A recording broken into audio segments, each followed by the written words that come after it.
রাজনীতি করতে আসলে রাজনীতি করবেন, ইসলামের বিপক্ষে অবস্থান নিয়ে বাংলাদেশে রাজনীতি করার দিন শেষ। যদি ইসলামের বিপক্ষে অবস্থান নিতে হয় অন্যদিকে চলে যান। আপা গেছে যেই পথে, আপনারাও চলে যান সেই পথে। সীমান্ত পাড়ি দিতে না পারলে বললেন আমরা যে করে বেলাতে সীমান্ত পাড়ি করে দেব। এই দেশে থেকে ইসলামের বিরুদ্ধে বিষোদ্গার করে আল্লাহর সম্মানের উপর আঘাত করার ব্যাপারে নমনীয়তা, নীরবতা অবলম্বন করে মুসলমানদের দেশে আগামীতে রাজনীতি করা যাবে না ইনশাআল্লাহ।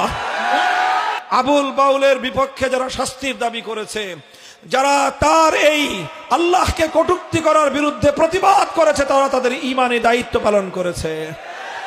বাংলাদেশে বসবাস করে একজন ইমানদার ঈমানি দায়িত্ব পালন করতে পারবে না, মগের মুল্লুক আমরা বাংলাদেশ আমরা বেঁচে থাকতে বানাতে পারবেন না ইনশাআল্লাহ।